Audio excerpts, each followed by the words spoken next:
In today's video, I'm going to teach you how to create diagram templates in Draw.io for Confluence. We'll start inside your Confluence site. Make sure you're logged in with an account that has admin permissions because we'll be adjusting app settings. Open the settings area from the gear icon, then look down the left-hand sidebar for the apps section. From there, open the Draw.io configuration. This is where you manage how Draw.io works across your Confluence instance. In the Draw.io configuration, go to Custom Templates, then open the Templates page. This is a regular Confluence page that stores the diagrams you want available as templates. Click Edit to start modifying the page. Inside the editor, type a / and start typing Draw to bring up the Insert menu. Choose the option to insert a new Draw.io diagram. When the dialog appears, give your template a clear, human-friendly name. In this example, we'll name it Sales Funnel. Naming matters because it's how your teammates will find it later. Next, switch to the Recent tab to reuse a diagram you've already created. Select the sales funnel diagram you prepared earlier and click Create.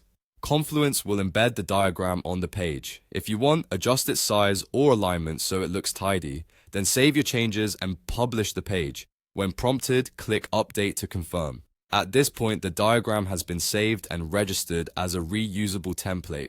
Let's quickly test that it's available to your users. Go to your own space and create a new page. In the editor, type a / again, type Draw, and choose Draw.io diagram. In the search bar, start typing the name you gave your template, like Sales Funnel. You should now see the diagram you just saved appear in the results. That confirms the template is available and ready to use. Select it to insert, and you can begin customizing it for your specific page without altering the original template. A few tips before we wrap up. If you don't see your template right away, make sure you publish the templates page and click Update. A quick page refresh can also help. Keep your template names consistent and descriptive, and consider grouping related templates on the same templates page to make them easier to manage. Finally, remember that only admins can access the configuration area, but once a template is published, anyone with access to Draw.io in your Confluence space can find and use it. That's it. You've created and verified a custom Draw.io template in Confluence.